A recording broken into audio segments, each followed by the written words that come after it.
Now to our series Kindness 101, where Steve Hartman and his children share stories built around kindness and character and the people who have mastered those very important qualities. Today's lesson, advocacy. And this morning, Steve and his kids revisit a story about a group of people who intervened to help a stranger and ended up saving her life.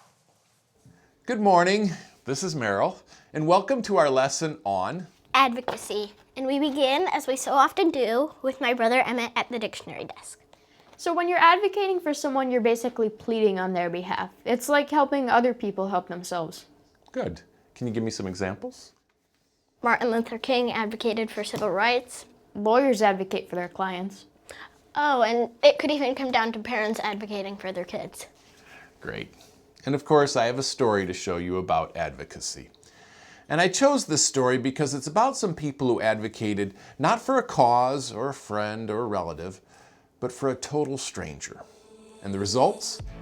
Well, they were life-changing. It's generally not polite to stare at people in a gym, but here at the YMCA in Nashville, Tennessee, there was one college girl named Lauren Lax that some people couldn't help but look at. Couldn't help but notice how thin she was getting, how dangerously thin she was getting. Her body was just deteriorating. You could see it. Her eyes were getting kind of gray and sunk in and didn't look good. They say it was a pity to watch, and most people would have probably left it at that. But not these Y members. We knew what we had to do. First thing they did was secretly track down Lauren's parents, who lived in another state. Her folks confirmed that Lauren was anorexic and had been since she was about 10. Over the years, she'd been in and out of treatment several times, to no avail. So the group started plotting their own intervention. We can't sit back and one day she not be here because we didn't do something. It happened here in the parking lot. When Lauren arrived for her workout, they surrounded her car and told her they were taking her to the hospital. Lauren protested. She cried, said, "Leave me alone," pretty forcefully. And yet this random group of people who really barely knew her refused to give up on her. We said, we're not taking no for an answer. Please, we're just going to take the hospital and have your vital signs checked. We could not let her get away. If she left us, we'd never see her again. They all agreed. Yes. And now, Lauren too. So I don't think I would be here talking today. Lauren says after they brought her to the hospital, her heart came so close to failing, doctors almost had to put in a pacemaker. But she survived that scare, returned to treatment, and put on 35 pounds. I cannot even express how my mind thinks so differently than I did. What a gift they gave you. They were the instigators of starting my recovery. How are you? See ya. Those folks could have so easily just said, "Not my problem," but instead they advocated.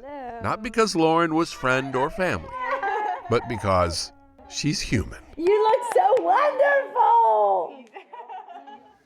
It's been 9 years since I first told that story, and we can't wait to catch up with Lauren. Hello, how you doing? It's great to see you again. Do you stay in touch with them?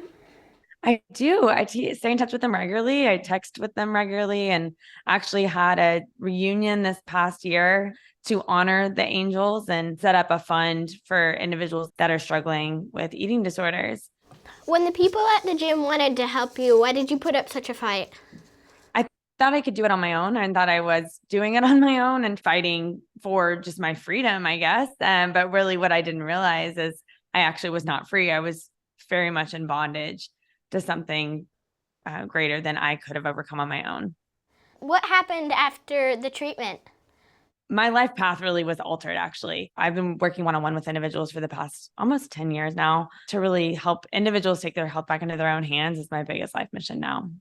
And what should you do if you know someone with an eating disorder, but they say they don't want your help? I guess one thing that one of my angels said to me that morning in the parking lot is, "Lauren, we don't know what we would do if tomorrow we come to the gym and you're not there." And so really speaking truth and love could be what separates just a person's life from death situation as well. All right. Thank you so much. Appreciate you joining us. Thank you. You know, change almost never comes easy, especially when you feel alone. But when someone steps up to be your advocate, takes your hand and says, "Let's fight this together," what seemed impossible, all of a sudden, isn't. We'll see you next time. Until then, stay kind. Always a good day for a Steve Hartman story, but today more than most.